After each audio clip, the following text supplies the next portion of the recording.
네, 안녕하세요. 반갑습니다. 프라임 PSAT 라이브 특강 진행을 맡은 배승철입니다.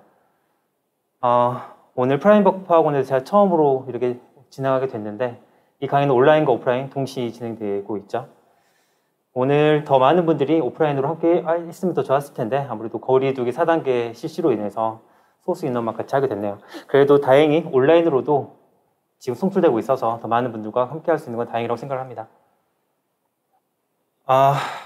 제가 오늘 강의 준비한 내용에 대해서 간략하게 먼저 말씀을 드리고 시작을 해볼게요. 제 강의 들으시는 분들이 아마 5급 공채, 국립외교원 또는 7급 공채, 지역인재, 입법고시 또는 민간경영 다양한 시험을 준비하시는 분들이 많을 겁니다. 그리고 그런 시험들을 준비하시는 분들이라면 아마 대부분 PSAT에 대한 고민들을 다 갖고 계실 것 같아요. 제가 오늘 준비한 내용이 시험 준비를 이제 막 시작하신 분들 그리고 시험 준비 기간이 어느 정도 좀 되신 분들 모두에게 좀 큰 도움이 됐으면 좋겠어요. 아무래도 이제 막 시험 준비를 이제 막 시작하신 분들은 PSAT이라는 걸 어떻게 준비를 해야 되는지 그런 부분들이 좀 막막하실 것 같고 시험 준비 기간이 좀 어느 정도 되신 분들은 시험 점수가 좀 성적이 좀 정체되었거나 아까 좀 매너리즘에 빠진 그런 것 때문에 고민이 있으실 것 같아요. 자, 단기간에 고득점 달성하고 싶은 욕심 누구나 있으실 거고 제가 오늘 드리는 강의의 목표는 일단 여러분들이 이러한 고민들을 모두 해결할 수 있을 만한 가이드를 좀 제시해 보고 싶어서 제가 말을 해봤습니다. 단순히 여러분들께 내용을 전달하는 데 그치는 게 아니고 여러분들 스스로 여러분들 공부법을 좀 다시 한번 재점검해보고 재평가해보는 그런 시간을 좀 가졌으면 좋겠어요. 이를 위해서 저는 여러분들이 공부에 대해서 가지고 계실 법한 기본적인 생각들이 있으실 거예요. 그런 것들을 한번 다시 한번 생각해 보시면 좋겠고 내가 그동안 공부해온 것들이 올바른 방향으로 해왔는지 이런 것들을 평가해보는 그런 시간을 가지면 좋을 것 같아요. 그리고 제가 오늘 강의 시간에 주로 얘기를 드릴 거는 문제를 풀 때 여러분들이 어떤 순서로 풀고 그리고 PSAT 인지 단계라는 게 있는데 그 인지 단계가 어떤 단계, 어떤 과정을 거쳐서 향상이 되는지 그리고 제가 생각하는 올바른 PSAT 공부 습관 어떤 것들이 있는지 이런 것들을 좀 정리해서 말씀을 드릴 겁니다. 사실 제가 오늘 여러분들께 말씀드리고 싶은 게 PSAT 준비를 위해서 가장 필요하면서도 또 가장 필수적인 부분들이라고 저는 생각을 하거든요. 근데 그 부분들에 대해서 좀 소홀하게 생각하실 수 있는 부분들이 있을 것 같아가지고 제가 좀 정리를 해봤습니다. 아무쪼록 저와 함께 한 시간 동안 많은 것들을 얻어가셨으면 좋겠고 그럼 지금 바로 강의를 시작해 볼게요. 먼저 제 소개 간단하게 드리겠습니다. 저는 현재 프라임 법학원에서 PSAT 강사 맡고 있고요. 그리고 신한 PSAT NCS 연구소 연구실장을 겸임하고 있습니다. 그 외에 서울과기대 위포트에서도 강의를 하고 있고요. 신한 선생님께서 편찬하신 책들이 많은데 그 책에 제가 적극적으로 편찬 참여를 하고 있고요. 그리고 신한 자료해석 연산 연습이라는 책은 선생님과 같이 공저를 한 책이죠. 여기 아래 제 연락처, 유튜브 채널이랑 이메일, 블로그 주소 올려놨으니까 추가로 더 저에게 문의나 질문 있으시면 이 채널 이용해 주시면 좋을 것 같아요.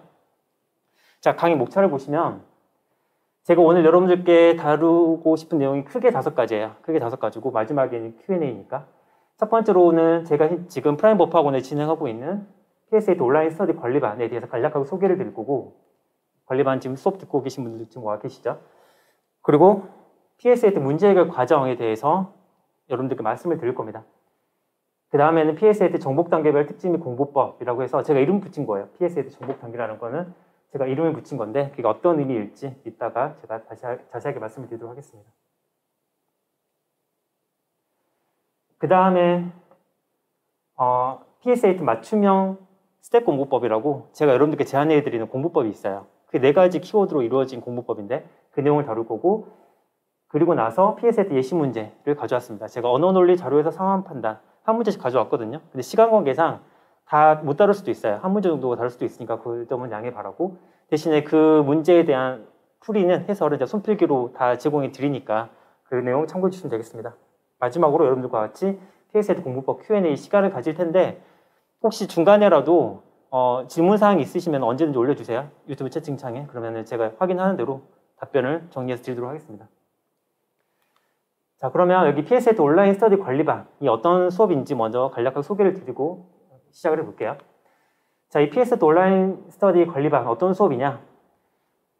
지금 코로나 거리두기 단계 때문에 오프라인 수업을 잘 못하는 경우가 많죠. 그리고 스터디를 한 경우 하려고 해도 아무래도 좀 걱정이 돼서 스터디를 하는 것도 좀 부담이 되는 걸 느끼시는 분들이 많은 것 같아요. 그래서 혼자서는 공부가 안 되시는 분들, 그리고 인강만으로는 공부하는 느낌이 안 드시는 분들도 있고, 또 코로나 때문에 모여서 스터디하는 것도 겁나고 힘들고, 꾸준히 뭔가 관리받으면서 질문도 할 수 있는 그런 수업, 지방에 거주하는 사람도 들을 수 있는 그런 수업 원하시는 분들이 많아서 제가 좀 기획해본 수업입니다.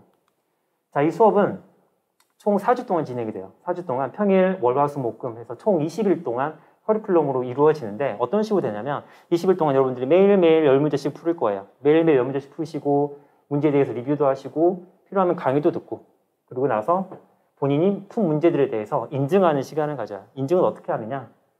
여기 보시면은 여기 제가 안 적어놨네요. 네이버 밴드 그 앱을 이용을 해가지고 여러분들이 오답노트 작성한 걸 인증하는 그런 시간을 가져요. 그래서 언어, 자료, 상황 각 모든 영역에 대해서 총 210문제. 이 210문제에는 이따 말씀드릴 실전 모의고사까지 포함해서 총 210문제가 되거든요. 그리고 공부법 인강도 제공해 드리고 있고 매일매일 학습 안내 문자로 여러분들에게 커리큘럼에 대한 안내를 드리고 있습니다. 그리고 손필기 자료도 제공을 해드려요. 제가 여러분들께 지금 오늘 강의 자료로 배부해드리고 있는 그 손필기 자료랑 유사한 자료가 배부가 되고 있죠. 그리고 여러분들이 남겨주신 인증 내용에 대해서는 제가 피드백, 그리고 질의응답 이런 것도 진행하고 있습니다. 여기는 제가 밴드에서 지금 실제로 이루어지고 있는 인증 현황을 제가 캡처를 좀 떠와봤는데 이런 식으로 제 강의하는 모습을 캡처해서 인증하시기도 하고 각자 여러분들이 오답노트 작성했던 부분 그리고 문제 풀었던 것들을 어떻게 풀었는지 이런 것들을 인증하는 그런 시간을 갖죠. 그래서 매일매일 학습 스케줄을 안내해드리고 미션 수행을 했는지 여부를 체크하고 그렇게 진행하고 있죠. 그리고 다른 분들이 제출해 주신 과제가 여러분들에게도 도움이 될 거예요. 내가 오답노트를 정리하는 방식과 다른 사람들이 정리하는 방식도 다를 수 있거든요. 그런 것들을 보면서 서로 얻어가는 것들이 많으니 그런 식으로 참여하는 그런 수업이 되겠습니다. 자, 여기는 제가 여러분들이 남겨주신 그 인증글에 답변 달아드렸던 거를 몇 가지 좀 정리를 해봤어요. 여러분들이 인증 올려주신 거 보면은 어느 지점에서 어떤 고민을 하고 있고 어떤 내용들이 좀 더 필요하겠다라는 것들을 제가 좀 정리를 해가지고 적어드리고 있거든요. 많은 도움이 된다라고 제가 피드백 받고 있어서 다행이라고 생각합니다. 그래서 정리를 해보시면은 매일 정해진 문제를 풀고 틀린 문제 리뷰를 하고 오답노트를 정리를 해서 과제 제출하면 저희 피드백을 받을 수 있는 그런 순서로 진행이 되고 있어요. 자, 그리고 여기는 이제 실전 모의고사가 2번 진행이 되죠. 격주로 2번 진행이 되고 이 실전 모의고사는 온라인 줌으로 진행을 합니다. 그래서 감독관이 화상으로 모니터링을 해주고 이제 정해진 시간 동안 70분 동안 총 25문제를 풀 거예요. 실전 모의고사는 총 2회 실시를 하고요. 그래서 이런 식으로 실전 감각을 길러나가는 훈련을 이런 실전 모의고사를 통해서 할 수 있다 정도로 보시면 되겠습니다. 자, 그리고 여기는 온라인 스터디 관리반 수강생 후기 몇 개 좀 가져와 봤는데 첫 번째 후기 경우는 이제 온라인 스터디가 인강과 스터디의 장점이 결합되어 효용이 배가 된다라고 느꼈다라고 의견을 주셨어요. 아무래도 인터넷 강의는 본인이 의지력이 많이 좌우를 하게 되잖아요. 이걸 듣지 안 들을지는. 근데 제가 진행하는 이 스터디 관리반은 매일매일 뭔가 해야 되는, 루틴하게 해야 되는 커리큘럼이 있다 보니까 약간 좀 강압성이 좀 더 높아지고 그리고 또 저의 지식과 노하우를 정답받을 수 있다는 점, 스터디원 간의 공유 과정 이런 것들이 좀 도움이 됐다라는 의견이 있었어요. 그리고 그 외에 방법론적, 공부 방법론적으로도 많은 걸 배웠다라고 이야기를 해주셨어요. 이 얘기는 이따 강의 시간에 더 자세하게 말씀드릴 겁니다. 그리고 피셋에 대한 공부뿐만 아니고 피셋의 특성, 피셋 공부 단계까지 상세하게 알려줘서 고맙다, 도움이 됐다라고 하는 의견도 있었어요. 이 내용도 오늘 다룰 거예요. 그래서 제가 보여드린 이런 수강생 후기가 좀 도움이 됐으면 좋겠습니다. 자, 여기까지가 온라인 스터디 관리반 소개였고요. 본격적으로 내용 시작을 해볼게요. 먼저 다룰 거는 PSET 문제 해결 과정 그리고 PSET 정복 단계 두 가지 개념이에요. 자, PSET 문제 해결 과정입니다. 자, 여러분들 PSET 문제를 푸실 때 어떤 식으로 푸시는지 사람마다 다 다를 거예요. 다 다를 거고 다 같을 수는 없죠. 하지만 저는 크게 5가지 정도로 정리를 해봤어요. 문제 인지, 조건 이해, 이론 탐색, 조건 적용, 정답 도출. 그리고 참고로 제가 오늘 진행해드리는 강의 내용 대부분은 오늘 온라인 배부 자료로 나가고 있는 그 강의 안에 다 포함되어 있는 내용들이니까 좀 더 자세한 내용을 알고 싶다 하시면 그 강의 안을 참고해 주시면 됩니다. 자, 각각의 단계 이름만 들어도 어떤 단계인지 느낌이 오실 거예요. 문제인지, 문제를 처음 받아보고 어떻게 문제가 나왔는지를 이해하는 그런 단계겠구나. 문제 자체에 대해서 이해하는 이 단계에서 사실 첫인상이 가장 중요해요. 문제를 받아봤을 때 내가 이 문제를 풀 수 있을까 없을까 제한된 시간 안에 그런 것들을 주로 결정하는 단계가 되는 것이고, 조건 이해. 조건 이해는 문제를 풀기 위해서 필요한 여러 가지 조건들을 깊게 이해하는 그런 단계가 됩니다. 그 다음 이론 탐색은 어떤 단계냐? 이제 문제를 풀기 위해서는 여러 가지 이론이나 문제 풀기 위한 툴이나 이런 것도 있을 거란 말이에요. 그런 것들을 하나씩 찾아가는 방법, 문제 해결 방법을 찾는 그런 것을 뜻하죠. 이론 탐색이라고 했을 때 제가 얘기를 하는 이론은 약간 범위가 넓어요. 약간 범위가 넓어서 문제를 풀기 위한 문제 해결 방법에 관련된 거라면 다 일단 이론으로 저는 생각을 하고 있거든요. 왜냐하면 피셋이라는 것 자체가 이론이라는 것의 범위를 굉장히 넓게 잡을 수도 있고 좁게 잡을 수도 있고 그렇다는 좀 점이 있어서 제가 말씀드리는 거고, 그다음 네 번째 조건 적용. 여기는 어떤 단계냐면 이제 문제인지 조건 이해 이걸 통해서 내가 어떤 문제가 출제되는지를 이해를 하시고, 그리고 이론 탐색에서 이런 문제는 이렇게 풀면 되겠구나 방법을 찾으셨으면 두 가지 결합을 해야죠. 내가 이해한 방법대로 이 문제를 풀어나가는 그런 실질적으로 문제를 풀어나가는 그런 단계라고 보시면 됩니다. 조건 적용. 그리고 마지막이 정답 도출이에요. 정답 도출은 문제에서 요구하고 있는 정답을 찾아내는 단계입니다. 사실 조건 적용까지만 끝내도 웬만한 문제들은 거의 다 풀릴 거예요. 거의 다 풀릴 건데 그래도 제가 조건 적용과 정답 도출을 나누는 구분한 이유가 있어요. 그 이유는 무엇이냐? 여러분들이 문제를 다 잘 풀었다라고 생각이 들었어도 막상 채점하고 나오면은 맞힌 문제인 줄 알았는데 틀리고 이런 문제들이 있거든요. 근데 그런 문제들 보면 대부분이 마지막에 정답 고를 때 까딱 잘못 반대로 생각했거나 아니면 엉뚱한 걸 골랐거나 옳은 걸 고르라고 했는데 뭐 옳지 않은 걸 고른다거나 이런 식의 자잘한 실수를 했을 가능성이 높아요. 그래서 그런 것들까지 한번 우리가 꼼꼼하게 좀 따져보자라는 취지로 이렇게 나눠봤습니다. 자, 저는 이렇게 문제인지 조건 이해, 이론 탐색, 조건 적용, 정답 도출 5단계로 나눴지만 경우에 따라서는 3단계로 나눌 수도 있어요. 여기 2개를 묶어가지고 문제 이해 단계로 놓고 이론 탐색은 그대로 두고 조건 적용, 정답 도출을 묶어가지고 문제 해결 이렇게 볼 수도 있거든요. 그럼 이제 3단계로 바뀌겠죠. 근데 이게 3단계로 보느냐 5단계로 보느냐 그건 중요하지 않아요. 몇 단계로 보느냐는 중요하지 않고 중요한 거는 이 문제 푸는 과정을 이렇게 5단계 또는 3단계 이렇게 나눠본다라는 것의 중요성이 있어요. 자, 그럼 제가 여러분들한테 질문 하나 던져볼게요. 이런 식으로 문제를 푸는 과정을 상세하게 쪼개보면 어떤 이점이 있을까? 어떤 이점이 있을까 한번 생각 한번 해보시고 답변 한번 해보세요. 제가 생각하는 시간 좀 드릴게요.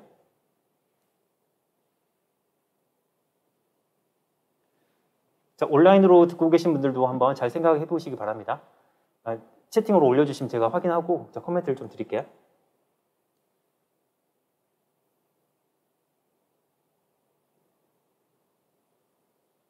자, 생각해 보셨어요? 어떤 이점이 있을 것 같아요?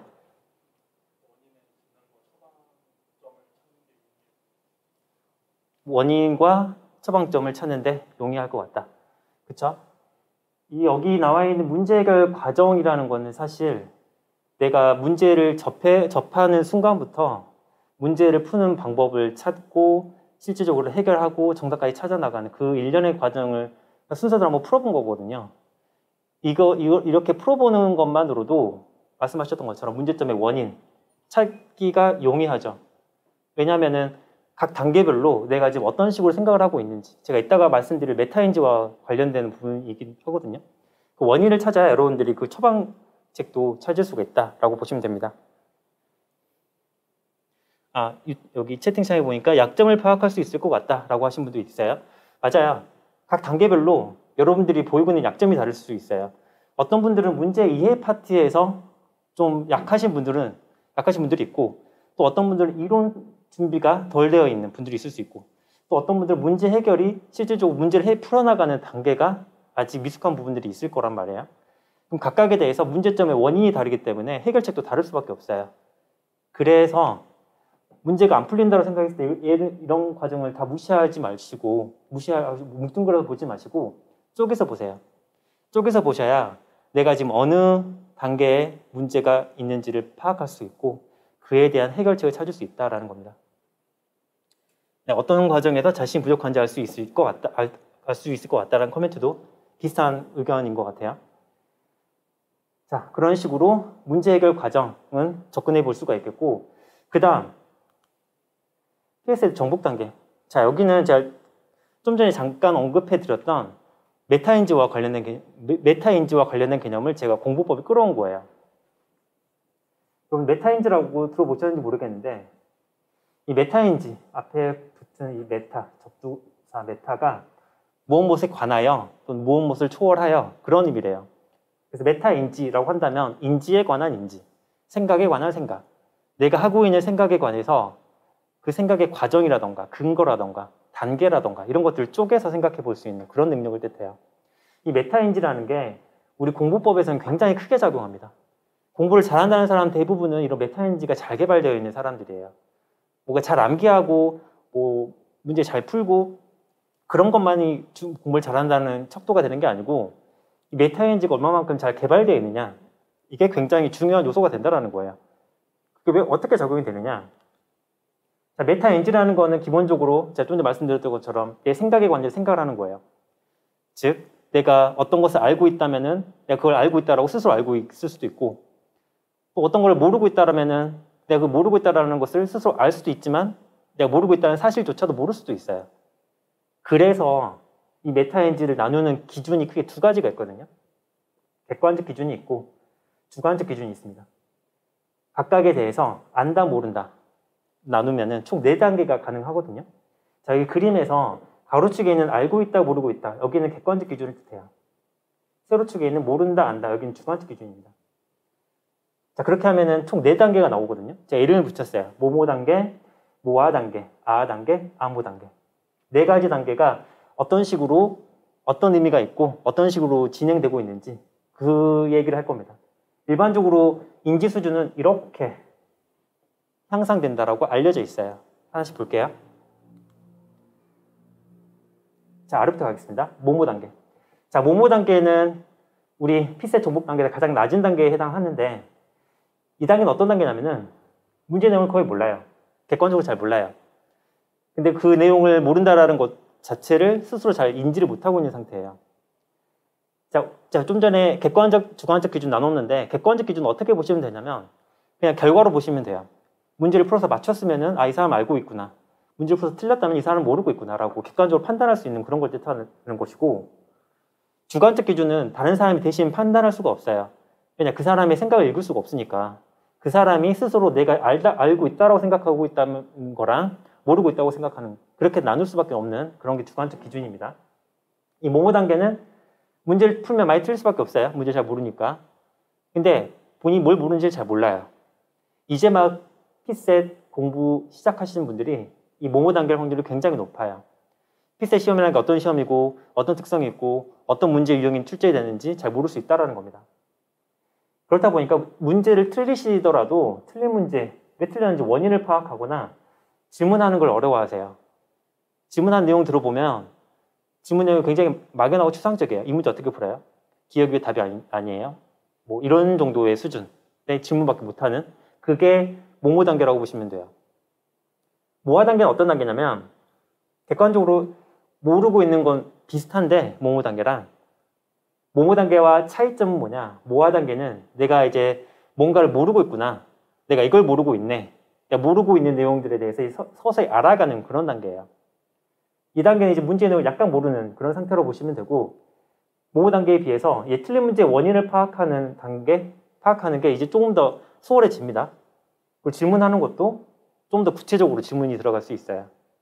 그래서 우리가 모모 단계에서 모아 단계로 올라가는 거는 그렇게 어렵지 않아요.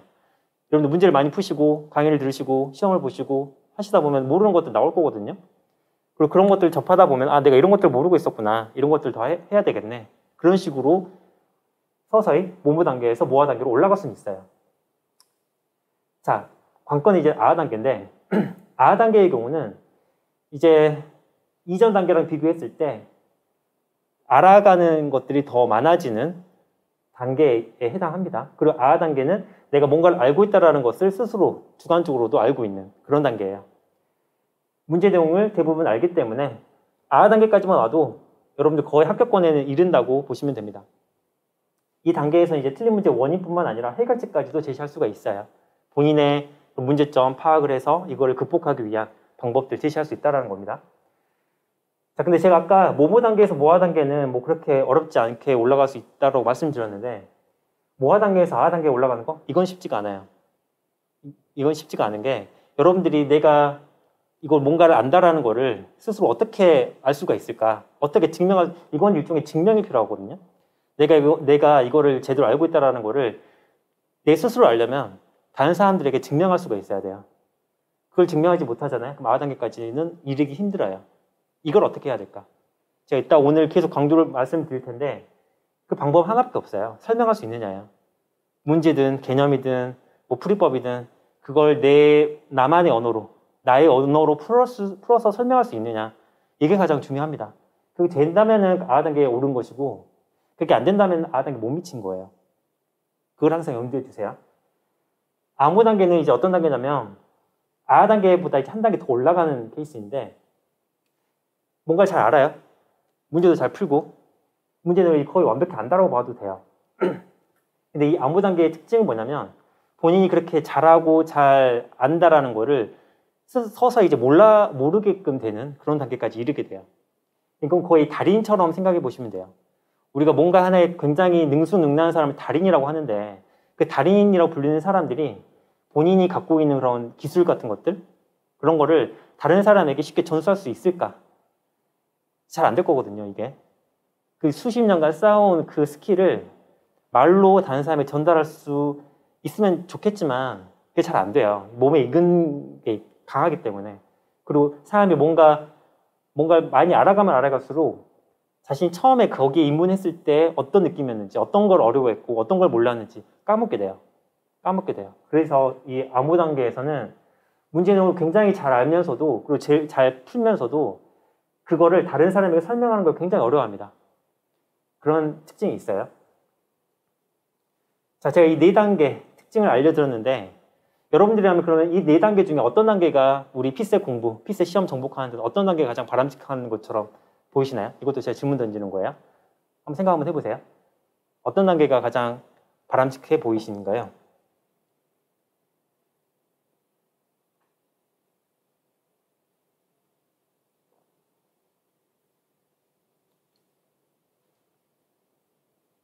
어떤 단계가 가장 좋아 보이세요? 아하 단계? 아하 단계가 그 이유가 있어요?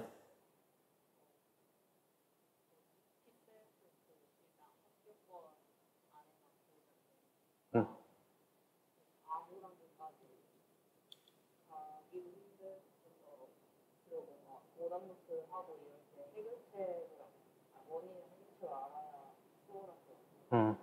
지금 말씀해 주신 내용을 정리해 보면은 우리 피셋 시험을 합격하는 데는 아하 단계로도 충분할 것 같다. 암호 단계까지 올라가는 건 너무 좀 어려울 것 같고 그래서 아하 단계가 가장 이상적일 것 같다라고 말씀해 주신 거죠. 그리고 네, 아하 단계라고도 또 말씀해 주시고 계시네요. 다른 분들도 동감하시나요? 다른 분들도? 제 생각도 비슷해요. 제 생각도 좀 전에 말씀해 주신 부분이랑 똑같이 이 아하 단계가 저는 가장 핵심이라고 생각을 합니다. 이모티콘도 얘가 제일 표정이 밝지 않아요? 제 일부러 그렇게 넣은 거예요. 제일 밝은 애로. 그 이유가 암호 단계까지 가면 좋죠. 그냥 직관적으로 문제 풀고 빨리빨리 풀고 하면 좋은데 여기까지 올라가는데 시간이 너무 오래 걸려요.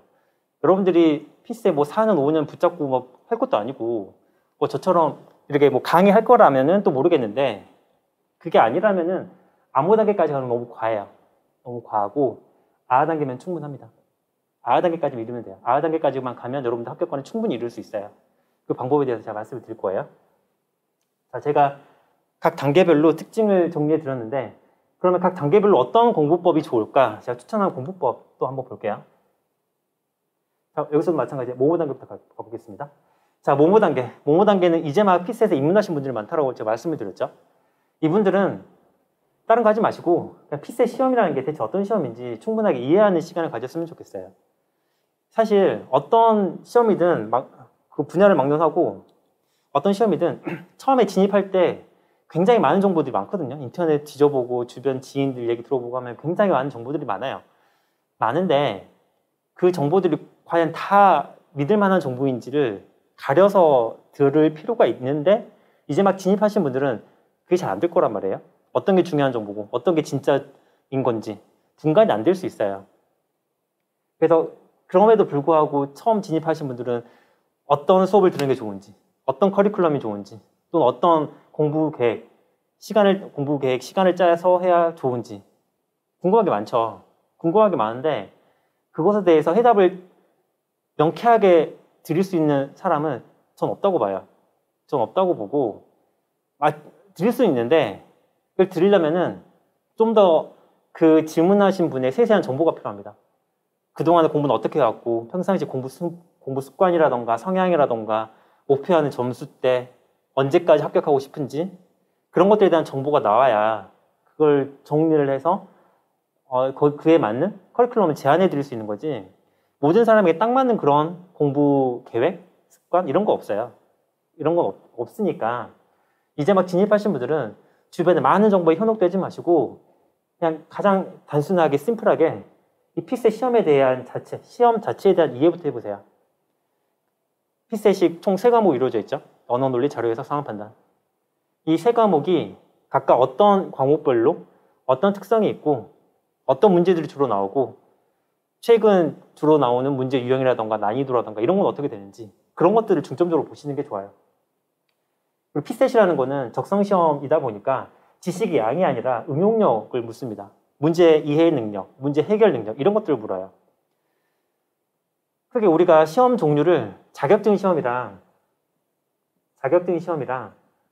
적성시험 이렇게 나눈다고 봤을 때 피셋은 이 적성시험에 해당이 돼요. 자격증 시험이 아니에요. 자격증 시험이라 한다면 대표적인 게 뭐 컴퓨터 활용 능력, 컴활, 뭐 한국사, 영어 시험 이런 게 될 텐데 이 자격증 시험 같은 경우는 뭔가를 많이 알아야 돼요. 영어 뭐 단어가 됐든 문법이 됐든 뭐 리스닝이 됐든 뭔가 잘 알고 있어야지 그 물어보는 것에 대해서 답을 찾을 수가 있는데 적성 시험은 그렇지는 않거든요. 물론 배경 지식이 아예 필요 없다라고 하면 거짓말일 거고 어느 정도 작용을 하겠지만 자격증 시험만큼 작용하지는 않아요. 근데 피셋 시험을 마치 자격증 시험처럼 준비하시는 분들이 간혹 있거든요. 간혹이 아니고 자주 있는 것 같아요. 생각보다. 마치 이전에 기출된 기출 문제들, 이전에 나온 출제된 문제들이 또 출제되기라도 할 것 마냥 그걸 달달달 외우고 있거나 아니면 뭐 도표에 있는 수치를 외우고 있고 그럴 게 전혀 없거든요. 그리고 어떤 도표가 출제될지 예상해서 뭐 자료를 찾아보기도 하고 하면 좋은데 그게 핵심은 아니에요. 그게 핵심이 될 수가 없어요. 그런 식으로 공부하면 안 된다라는 거예요. 적성시험은 말씀드린 대로 주어진 문제 상황, 얼마나 잘 이해를 하고 있는지 그리고 이해한 것을 토대로 그 문제를 해결하기 위한 방법을 얼마나 빨리 찾을 수 있는지 빨리 정확하게 찾는 게 이 피셋의 핵심입니다. 시간을 많이 주고 찾으라고 하면 다 찾죠. 시간 제한을 준다는 게 굉장히 큰 압박감이라는 겁니다. 모모 단계는 피셋 시험에 대해서 충분하게 이해를 하는 거를 제가 정말 추천을 드리고 모아 단계에 이제 해당하는 분들은 공부량이 어느 정도는 될 거예요. 많지는 않겠지만 이 모아 단계에서는 아하 단계를 대비한다는 마음으로 공부하시면 돼요. 제 모든 공부법의 핵심은 아하 단계에 있습니다. 아하 단계 핵심으로 대비한다는 마음으로 공부를 하자라는 건데 근데 이 모아 단계의 경우는 약간 두 가지 유형으로 좀 나뉘게 돼요. 어떤 유형이냐면 하나 유형은 모르는 것이 많아지면 많아져서 포기하는 유형이 있어요.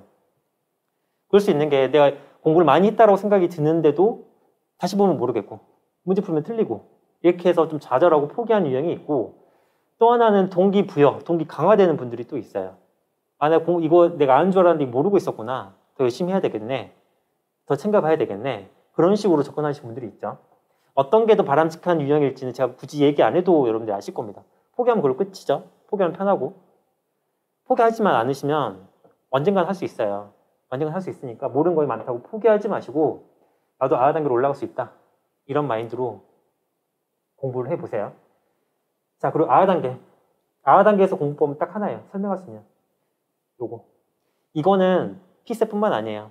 피셋뿐만 아니고 다른 과목을 공부할 때도 다 적용되는 공부법입니다. 특히나 5급 공채 2차 시험 준비하시는 분들, 뭐 행정법, 행정학, 경제학, 정치학, 뭐 여러 가지 과목들이 있을 텐데 각각의 과목들에 대해서 여러분들이 나오는 출제될 만한 개념들 말로 설명할 수 있잖아요. 글로 쓰는 건 아무것도 아니에요. 말로 설명할 수만 있으면 말로 설명하는 거랑 글로 쓰는 건 어차피 내가 갖고 있는 걸 밖으로 꺼내는, 표현하는 것이기 때문에 큰 차이점은 없어요. 내가 글로 쓰고 싶다. 말로 표현하는 훈련을 좀 해보세요.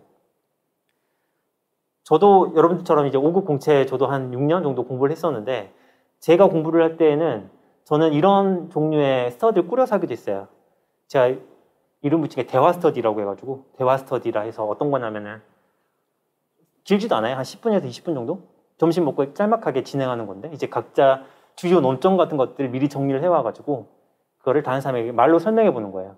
글로 쓰면 좀 시간이 많이 걸리니까 그런 식으로 하면은 짧은 시간 안에 굉장히 효과적으로 또 효율적으로 공부할 수 있는 방법이 되니까 참고했으면 좋겠습니다.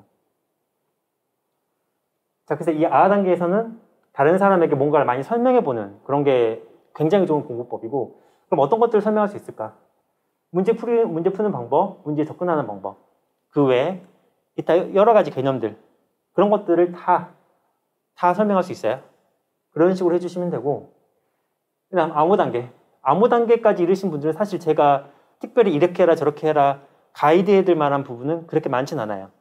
이분들은 웬만큼 잘하고 있으니까 이분들이 놓치기 쉬운 거는 방심하는 거, 실수하는 거 이것만 막아주면 돼요. 다른 사람들에게 내가 알고 있는 것들을 잘 설명할 수 있을 정도로 내가 잘 내용들을 정리해 놓고 있는지 혹시나 내가 뭐 방심하거나 실수할 만한 부분은 없는지 그런 것들만 조심해 주시면 돼요. 쉽게 느껴진다고 방심하지 말자. 이게 가장 핵심이라고 보시면 됩니다. 자, 그럼 지금까지 제가 피셋 문제 해결 과정하고 피셋 정복 단계 두 가지 개념에 대해서 말씀을 드렸잖아요. 자, 이 두 가지 개념은 제가 따로따로 말씀을 드리긴 했지만 얘네 둘은 따로따로 노는 게 아니고 같이 결합할 수가 있어요. 그걸 제가 피셋 정복 단계 매트릭스라고 부르고 있는데 어떤 거냐면 자, 이쪽 세로 방향으로는 피셋 정복 단계를 제가 쭉 나열을 해놨고 가로 방향으로는 피셋 정복 단계를 쭉 나열을 했어요. 자, 이거 두 개를 결합한다는 건 어떤 의미냐면 여러분들이 인지 수준 피셋 정복 단계 이게 항상 일정하게 나온다라는 게 나오지가 않는다라는 겁니다. 무슨 말이냐면 여러분들 어제 문제 풀었을 때랑 오늘 문제 풀 때랑 또 내일 문제 풀 때 느낌이 다 다를 거예요. 어떤 날은 문제가 잘 풀릴 거고 또 어떤 날은 문제가 안 풀릴 거고 어떤 날은 뭐 문제 풀기도 싫을 거고 어떤 날은 문제 푸는데 막 의욕이 넘칠 수도 있고 근데 이게 비단 하루 다르는 것뿐만 아니고 하루 안에서도 바뀌어요. 오전에, 오후에, 저녁에 각각 내가 문제 푸는 풀 때의 마음가짐이라던가 태도라던가 또는 공부에 대한 의욕 그런 게 다 다르잖아요. 시간에 따라서. 심지어는 한 문제를 풀면서도 달라져요. 한 문제를 풀면서도 문제 인지, 조건 이해, 이론 탐색, 조건 적용, 정답 도출 이 5단계를 거치는 과정 속에서도 여러분들의 인지 수준을 막 들쑥날쑥 할 수 있거든요. 이런 식으로라도. 자, 예를 들어서 이렇게 만약에 여러분들 인지 수준이 나타나고 있다라고 한다면 이건 어떤 의미냐면 문제 인지에서 아하 단계다? 이거는 바람직한 단계인 거죠. 문제에서 뭘 묻고 있는지 제대로 캐치를 했고 내가 이 문제 풀 수 있을 것 같다 라는 느낌이 들어서 도전한 거예요. 근데 조건 이해에서 모아 단계로 떨어졌어요. 이게 뜻하는 건 뭐냐?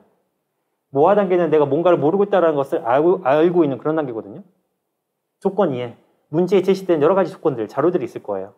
표가 있을 거고, 차트가 있을 거고, 수식이 있을 거고, 각주가 있을 거고, 보고서가 있을 거고. 근데 그 중에 내가 좀 어려워하는 수식이 나왔어요. 그럼 나 이거는 내가 잘 모르겠는데, 내가 좀 어려울 것 같은데 이 문제는 다시 보니까 그렇게 느낄 수 있잖아요. 그게 지금 모아 단계로 내려온 거고, 이론 탐색에서 모모 단계까지 내려온다. 자, 이거는 문제에서 묻고 있는 내용을 판단하기 위해서 꼭 알아야 될 개념이 있고 그걸 적용할 개념이 있는데 그 개념을 적용해야 된다는 사실을 모르고 있는 거예요. 예를 들어서 이 문제는 가중평균을 적용해서 문제를 풀어야 되는 거다. 근데 가중평균을 적용하는 문제인 줄 모른다. 근데 그렇게 내가 가중평균을 적용해야 된다라는 해야 되는 것을 모른다는 사실조차 모르는 그럴 수 있잖아요. 조건 적용해서 모아 단계. 이거는 이를테면 이런 거죠. 선지가 뭐 1번부터 5번까지 있는데 그 중에 3번하고 4번 보니까 이거는 시간이 좀 오래 걸릴 것 같아. 또는 내가 지금 판단하기에는 좀 잘 모르겠어. 그런 느낌 가질 수 있을 거고 정답 도출해서 단계까지 올라온다? 그러면은 이제 3번, 4번은 잘 모르겠지만 5번을 보니까 5번은 확실하게 답이네. 그렇게 해서 5번으로 정답을 맞추는 그런 시나리오도 가능하겠죠. 제가 지금 든 예는 진짜 딱 하나의 예를 든 거예요. 굉장히 다양한 조합이 가능할 겁니다. 우리의 목표는 이 단계를 문제 인지부터 정답 도출까지 꾸준하게 유지할 수만 있으면 그걸로 된다라는 거예요. 이게 우리의 목표예요. 무슨 말 이해되셨죠? 그래서 제가 문제 푸실 때 항상 이 매트릭스를 머릿속에 떠올리시면서 지금 내가 어느 단계에서 어느 문제풀이 단계에서 어떤 인지 수준을 갖고 있는지를 항상 체크를 하시면서 문제를 풀어보시면 좋겠습니다. 제가 오늘 드린 문제에도 한쪽은 문제가 있고 왼쪽에는 오른쪽에는 이렇게 칸을 나눠 놓은 게 있을 거예요. 문제 인지부터 정답 도출까지. 이렇게 나누는 이유는 그 각각의 단계마다 내가 어떤 식으로 접근하고 있는지 생각해 보라는 취지로 제가 마련해 놓은 거니까 이따 문제 푸실 때 참고해 보세요. 문제 푸실 때 그런 걸 다 채우실 필요는 없고 리뷰하실 때 이 칸들을 이용해 보시면 좋을 겁니다. 자, 여기까지가 필세 문제 해결 과정 및 정복 단계 관련된 내용을 쭉 말씀드렸고 그 다음에 제가 말씀드리고 싶은 거는 필세 맞춤형 스텝 공부법에 대해서 말씀을 드릴게요. 처음에 말씀드렸던 것처럼 크게 4가지 키워드로 내용을 정리를 했습니다. 하나씩 볼게요. 자, 스텝 공부법. 머리 글자 4가지로 이루어져 있어요. S부터 P까지. 자, 이 내용은 강의 안에는 없을 거예요. 강의 안에는 없을 거라서 제가 여러분들과 좀 이야기를 좀 나눠보면서 진행해 봅시다. 먼저 S. S로 시작하는 공부법 뭐가 있을까? S는 뭐일 것 같아요? 우리 스터디 관리반 들으셨던 분들은 아실 거고. 자, 유튜브 라이브 온라인으로 수업 듣고 계시는 분들도 의견 좀 들어봅시다. S로 시작하는 공부법 뭐가 있을까요? 제가 여러분들께 제안해드리는 공부법 뭐가 있을까?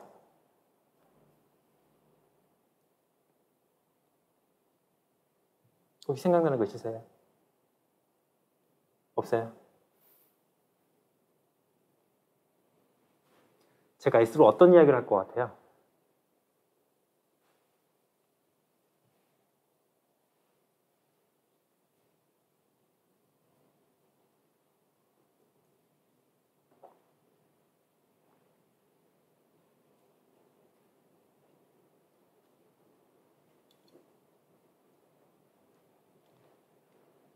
자, 채팅창에 아직 이야기는 안 올라오고 있네요.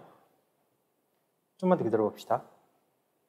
굉장히 다양한 이야기가 나오더라고요. 이렇게 한번 진행을 한번 해보면 정말 기상천외 저는 생각지도 못한 그런 키워드들이 나와서 스텝 바이 스텝이요. 뭐 정말 단계적으로 이루어 나가는 스텝 바이 스텝 굉장히 좋은 공부법이죠. 뭔가 처음부터 큰 걸음을 뛰려고 하면은 힘들 수 있는데 조금씩 나눠서 걸으면은 굉장히 먼 거리도 얼마든지 갈 수 있을 겁니다. 슬로우 천천히 공부하는 공부법 그리고 스터디 그냥 스터디 공부법을 제가 말씀드리고 싶은데 공부해라 너무 그러지 않나요? 스트롱 뭔가 강력한 공부법일까요? C 스테디 그쵸? 이거 굉장히 좀 다양한 이야기도 많이 나오더라고요. 스테디 꾸준하게 하는 이거 굉장히 좋죠. 그쵸? 꾸준하게 공부하는 것만큼 진짜 좋은 건 없다고 생각이 들고 스테디가 또 나왔고 스트래티지 전략도 있네요. 자, 굉장히 다양한 이야기가 나오고 있네요. 정답은 나왔죠. 관리반 들으신 분들은 알고 계실 거고 자, S 제가 S로 말씀드리고 싶은 공부법 키워드는 뭐냐면 이거예요. 슬로우 스터딩 천천히 어렵게 공부하기 약간 반어적으로 느낄 수 있어요. 제가 아까 정복 단계 얘기하면서는 빨리 끝낼 거면은 단계로 충분하다라고 얘기하면서 왜 여기서는 천천히 어렵게 공부하라고 하냐 이유가 있어요. 더 자세한 내용은 이따가 말씀드릴 거고 그 다음에 이제 두 번째 T로 가봅시다. T는 뭐일 것 같아요? T로 시작하는 공부법은 뭐가 있을까? 자, 이게 온라인으로 진행을 하면 약간 좀 딜레이가 있어서 제가 좀 시간을 좀 갖고 좀 기다려 볼게요.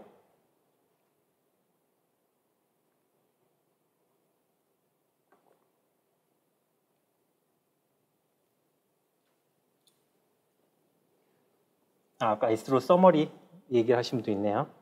요약이라고 생각하셨나 보죠? 자, T는 뭘까? 타임. 시간. 그쵸? 문제 풀 때나 우리 뭐 공부할 때나 시간 굉장히 중요한 요소인 거고. 타이트. 뭔가 타이트하면 뭐라고 해야 되죠? 뭐가 좀 스스로를 좀 압박하는 느낌이 좀 들 것 같은데 타이트하게 한다라는 토크. 우리 매니저님이 올려주셨나요? 말하면서 공부하는. 그쵸? 제가 아까 그 대화 스터디 얘기를 해서 아마 거기 착안하신 것 같고, 타겟팅. 그쵸? 뭔가 타겟 딱 정해놓고 거기를 향해서 뭔가를 해나가는 이런 공부도 굉장히 필요할 것 같아요. 여러분들 말씀해 주신 게 다 연결해보면 연결해 볼 수 있어요. 제가 여러분들께 말씀드리고 싶은 공부법 다 연결할 수 있는데 왜 그럴 수밖에 없는 게 공부법이라는 게 본질적인 부분, 핵심적인 부분은 크게 다르진 않다고 생각이 들거든요. 그리고 이제 어떤 식으로 그룹핑을 할 거냐 그런 문제일 것 같아요. 자, 여기서도 정답은 나온 것 같아요. 자, 두 번째 T는 뭐냐면 타임 매니징이에요. 타임 매니징. 시간 관리하며 공부하는 방법. 시간 관리하며 공부하는 방법에 대해서 크게 두 가지로 나눠서 말씀을 드릴 거예요. 그것도 이따가 더 자세하게 말씀드리기로 하고. 세 번째, E는 뭐가 있을까? E로 시작하는 공부법 뭐가 있을 것 같아요?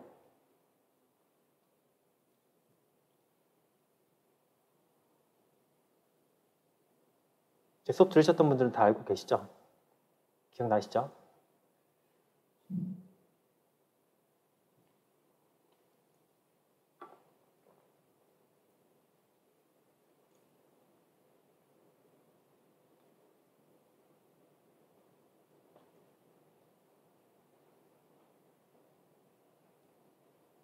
혹시 생각나는 키워드 있으세요? 없어요? evaluating. 평가하는 공부법. 그쵸? 우리가 계속 안으로 집어넣고 익히고 하는 것도 물론 필요하지만 이게 내가 제대로 익혔는지 계속 평가하고 뭐 그러는 과정도 굉장히 필요하죠. evaluating. 그것도 굉장히 좋은 공부법이라 생각이 들고 efficient. 효율적인 공부법.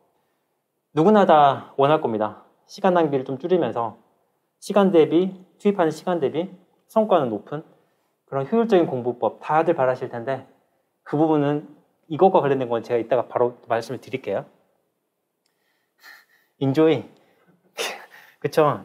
즐기면서 재밌게 하면 좋죠. 누구나 다 바랄 것 같습니다. 그런 식으로 하면 할 수만 있으면 굉장히 좋을 것 같고 그리고 example 있고 explain. 예를 들면서 하는 거고 explain 설명하는 그런 걸 뜻할 거고 effective. efficient, effective는 효과적인 우리가 해석을 하죠. 효율성하고 효과성 그렇게 비교하지 않나요? 효율성은 시간 대비 얼마나 나오는 거냐, 효과성은 투입 대비 성과? 맞나요? 제가 행정학 때 배웠던 게 맞나 모르겠네. 아무튼 자, 일단 이 정도 의견이 나온 것 같아요. 자, 여기도 답은 나왔네요. 자, 세 번째 뭐냐면 explaining. 어떤 걸 설명해보기. 제가 계속 강조했죠. 계속 강조해드렸던 이 설명해보는 공부법. 세 번째 나왔고 자, 마지막 네 번째 P는 뭘 것 같아요? P로 시작하는 공부법은 뭐가 있을까?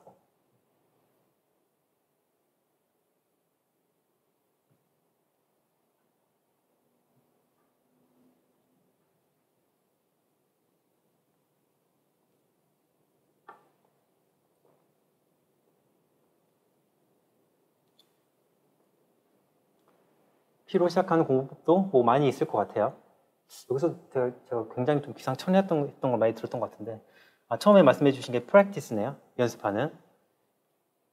연습하면서 뭔가 꾸준하게 내가 배웠던 것들을 계속 연습하고 익히고 훈련해 나가는 그런 걸 말하는 공부법일 것 같고 플랜, 계획 짜는 거 계획 짜는 거 굉장히 중요하죠. 공부할 때. 그 계획 짜는 거 굉장히 중요한데 그 계획과 관련된 건 저에게 두 번째 타임 매니징에서 더 자세하게 말씀을 드릴 겁니다.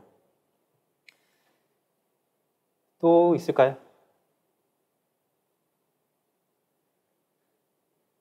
자, 채팅창에 댓글 올라오는 속도가 좀 느려진 것 같아. 다들 지치신 건가 싶은 생각도 들고 끝까지 따라와 주세요. 우리 한 45분 지났네요, 지금. 조금만 더 하고 이제 문제 푸는 시간을 가질 거니까. 자, 네 번째 P는 뭐냐면 practicing. 아까 정답 나왔죠, 여기도. practicing. 조금씩 꾸준히 연습하기입니다. 네 가지 키워드 하나씩 자세하게 풀어볼게요. 자, 첫 번째, slow studying. 천천히 어렵게 공부하기. 여러분들 고생시키려고 이렇게 천천히 어렵게 공부하라고 얘기를 하는 게 아니고 제가 여기서 강조하고 싶은 거는 이거예요. 빨리빨리 익히는 것을 경계하라는 거예요. 그 이유가 여러분들이 빨리빨리 뭔가를 익히고 배우고 내 걸로 만들고 싶고 욕심은 알겠는데 마음대로 쉽게 안 될 겁니다. 쉽게 안 되고 여러분들이 못해도 공부한 경력만 못해도 뭐 한 15년, 20년 뭐 이렇게 되실 텐데 그동안 해왔던 공부를 한번 돌이켜 보세요. 내가 뭔가를 빨리빨리 익히고 싶다라고 해서 그게 생각만큼 잘 됐는지 대부분 안 됐을 겁니다. 뭐 어떤 분들 그럴 수 있어요. 아, 저는 학교 다닐 때 벼락치기 밤새서 공부해가지고 그 다음날 시험 잘 봐서 학점 잘 받고 그랬는데요. 그럴 수 있어요. 근데 그때 배웠던 것들, 그때 시험 준비했던 것들 지금 기억에 남으세요? 1차적으로 남지는 않을 거고 거의 대부분 날아갔을 거고 시험 보고 나면 거의 날아가죠. 그렇게 벼락치기 한 것들은. 게다가 우리 시험은 피스에서 그렇게 안 돼요. 그게 안 통해요. 적성 시험은 여러분들이 뭔가 얼마나 많이 알고 있느냐를 묻지 않는다라고 했잖아요. 내가 이건 반드시 시험에 나와 찍고 그걸 준비하고 그렇게 할 수가 없어요. 구조적으로. 2차 시험은 가능하죠. 2차 시험은 주요 논점 같은 것들 반드시 암기하고 그걸 답안에 풀어 쓰는 게 필요하지만 피스에는 그게 안 돼요. 그게 안 되니까 그리고 또 여러분들이 뭔가 빨리빨리 익힌 것들은 빨리빨리 익혔다라고 생각하는 것들은 또 빨리빨리 잊힙니다. 자, 좀 전에 예를 들었던 그 벼락치기 공부랑 똑같이. 그래서 어차피 여러분들이 빨리빨리 익히고 싶어도 안 될 테니 좀 더 여유를 갖고 차라리 천천히 어렵게 공부하는 게 여러분들이 더 나은 전략이에요. 어렵게 뭔가를 익히면 잊히는 것도 쉽게 안 잊히거든요. 그리고 공부하는 사람들은 한 가지 유혹이 있어요. 저도 그랬고 대부분 거의 모든 사람들이 공부할 때 느끼는 유혹이 뭐냐면 내가 1시간을 공부를 했으면 1시간 공부한 만큼의 성과가 바로 눈앞에 나타나길 원해요. 공부한 만큼 내가 똑똑해지면 좋겠고 공부한 만큼 문제가 잘 풀리면 좋겠고 또 공부한 만큼 문제를 잘 풀어서 맞히는 거를 원해요. 그러다 보니까 제가 말씀드린 유혹은 뭐냐요? 성과가 금방금방 눈에 잘 드러나는 것 위주로 공부하게 돼요. 그게 어떤 것들이냐? 내가 잘 아는 거, 내가 풀기 쉬운 거, 풀어서 맞히기 쉬운 그런 것들 위주로 공부를 하게 되거든요. 근데 그런 식으로 접근을 하시면은 물론 여러분들이 잘하는 것들을 계속 반복하고 훈련하면은 더 잘하게 될 거예요. 근데 더 잘하게 되는 데는 일종의 한계가 있고 우리가 100점보다 뭐 120점, 130점 이렇게 맞는 그런 건 불가능하니까 기본적으로. 그리고 여러분들이 실제 시험에서 당락을 결정을 하는 거는 물론 내가 잘 푸는 거를 못 맞추면은 또는 다른 사람들은 다 맞춘 문제를 못 맞추면은 그걸로 타격이 크죠. 그것도 타격이 있어요. 근데 그거뿐만 아니고 시험의 변별력은 다른 사람이 많이 못 맞추는 문제를 내가 얼마나 더 많이 맞추느냐 그 싸움이거든요. 즉 내가 아는 문제들만 나오진 않아요. 시험에서 절대. 그런 시험은 변별력이 없어요. 그렇게 시험은 구성하지 않고 대부분. 그러면 어떻게 해야 될까? 내가 어려워하는 문제, 내가 잘 안 풀리는 문제, 잘 모르는 문제 그런 문제들을 풀 줄 알아야 돼요. 그러려면 평상시에 잘 모르는 내용 중심으로 공부를 해야 됩니다. 이렇게 해야지 실전에서 여러분들이 그나마 도전이라도 해요. 평상시 이런 문제들 게을리하고 이런 문제 어차피 시험에서 안 나올 텐데 뭐하러 봐. 넘겨. 안 보고. 그러면 시험장 가서도 못 풀어요. 그런 문제는. 뭐 어차피 객관식 문제니까 답은 5개 중에 하나일 거고 찍어서 맞힐 가능성은 있는데 찍신이 그날 강림하지 않으면 그걸로 날아가는 거거든요. 그 문제는. 그렇기 때문에 잘 모르는 내용 중심으로 공부하세요. 이거 진짜 어렵거든요. 힘들어요. 힘든 거 저도 알아요. 왜냐 이렇게 공부하면은 성과가 바로바로 안 나와요. 바로바로 안 나오고 내가 공부했다라는 느낌도 안 들고 그럴 수 있는데 좀 더 여유를 가지세요. 사람은 하루 이틀로 안 바뀌어요. 절대 안 바뀌어요. 하루 이틀로 바뀐다? 큰 문제 있는 거예요. 그 사람한테. 굉장히 큰 일이 발생해서 하루 이틀 만에 바뀐 것이지 안 바뀌거든요. 그러니까 한 일주일, 2주일, 한 달, 몇 개월 간격으로 내가 얼마만큼 바뀌고 있고 얼마나 성장했는지 그런 식으로 접근을 하세요. 그리고 여러분들이 잘 알고 있다라고 생각하는 내용은 내가 이게 진짜 알고 있는 게 맞는지 확인하는 정도로만. 오늘 푼 문제 중에 이 문제는 내가 충분히 풀 수 있는 문제다. 그런 문제를 내일 또 풀 필요 없어요. 그런 문제 좀 밀어놨다가 뭐 한 주말에 가볍게 한번 본다거나 한 일주일 정도 뒤에 본다거나 그런 식으로만 해도 충분해요. 다만 근데 내가 잘 모르는 문제다? 이런 문제는 오늘도 보고 내일도 보고 모레도 보고 계속 봐야 돼요. 계속 봐서 이 문제를 내가 확실하게 내 걸로 만들었다, 정복했다 라는 느낌이 들 때까지. 느낌이 들더라도 그 이후에라도 다시 봐주면 좋고요. 그래서 천천히 어렵게 공부하자라는 키워드로 제가 슬로우 스터디를 말씀드린 겁니다. 다음 두 번째. 시간 관리하면 공부하기. 자, 여기 이제 두 가지 전략이 있다고 말씀드렸는데 시간 관리하는 방법 두 가지 어떻게 나뉘냐면 거시적으로 시간 관리하는 게 있고 미시적으로 시간 관리하는 게 있어요. 하나씩 예를 들어볼게요. 자, 거시적으로 시간 관리한다는 건 어떤 거냐면은 좀 타임 스케줄을 좀 길게 보는 거예요. 길게. 그래서 여러분들 인생 목표부터 시작을 해서 여러분들 인생 목표, 5년 뒤의 목표, 1년 뒤, 그리고 1년 뒤의 목표, 1년 목표를 쪼개서 월간 목표를 만들고 분기별 목표를 만들고 월간 목표를 만들고 다시 또 쪼개서 주간 목표를 만들고 그래서 시간을 좀 더 넓게 타임 스케줄 좀 넓게 봐가지고 내가 각 분기별로, 각 월별로, 각 주별로 어떤 식의 목표를 설정하고 이루어 나갈 것인지 그렇게 관리하는 게 거시적 시간 관리고 미시적 시간 관리는 이걸 좀 더 세밀하게 보는 건데 이제 주간 목표가 나오면은 이걸 더 쪼개면은 일간 목표가 나와요. 하루에 내가 얼마만큼의 공부를 해야 될지 그 공부량이 나올 거란 말이에요. 그럼 그걸 내 하루 스케줄하고 비교를 했을 때 오전에 뭐하고 오후에 뭐하고 저녁에 뭐하고 이런 식의 하루 스케줄을 짤 수가 있을 겁니다. 이렇게 관리를 하는 게 미시적 시간 관리예요. 이게 하나가 있고 또 미시적 시간 관리의 또 다른 개념은 여러분들이 실제로 문제를 풀어나갈 때 적용할 수가 있어요. 어떤 거냐면 대부분의 분들이 문제 풀 때까지 그냥 붙잡고 계속 푸시는 분들이 있거든요. 근데 저는 그거 그렇게 좋은 방법은 아니라고 생각해요. 시간 제한 걸어두고 푸세요. 항상 어떤 문제가 됐든 이제 막 진입하신 분들도 마찬가지예요. 이제 막 진입해서 뭐 10분 안에 10분 제한 걸었는데 한 문제도 못 풀었는데요. 괜찮아요. 그래도 괜찮아요. 한 문제라도 못 풀었다는 그 사실 자체가 중요해요. 왜 그러냐면은 여러분들이 앞으로 계속 공부해 나가고 문제 많이 풀어 나가시다 보면은 조금씩 향상이 될 겁니다. 10분 안에 풀 수 있는 문제가 한두 문제라도 늘어날 수 있을 거고 정답률이 조금이라도 올라갈 거고 그런 것들로 여러분들이 내가 공부를 그래도 어느 정도는 하고 있구나. 공부 성과가 이런 데서 나타나고 있구나. 그런 걸 찾을 수가 있거든요. 그러니까 문제 푸실 때 항상 시간 재면서 문제 푸시고 그 시간 재고 문제 푼 다음에 문제 리뷰할 때는 좀 더 시간을 좀 넉넉하게 투입을 할 수 있어요. 문제 리뷰할 때는. 문제 리뷰할 때는 넉넉하게 시간 투입하시고 처음 문제 푸실 때는 무조건 시간 제한 걸어두고 푸세요. 한 문제당 20분, 2분 30초, 3분 그 정도로 해가지고 그러면서 이제 공부 및 문제 풀이 시간 기록해 놓으시는 게 좋습니다. 예를 들어서 이건 저도 쓰고 있는 방식이고 학생들한테도 계속 여러 번 강추하는 방법 중 하나인데 문제 풀 때 저는 타이머 2개를 써요. 어떻게 쓰냐면 하나는 전체 문제를 푸는데 걸리는 시간을 측정을 해요. 예를 들어서 우리 5급 공채 같은 경우는 40문제를 90분 안에 풀어야 되죠. 타이머 하나는 90분을 맞춰놔요.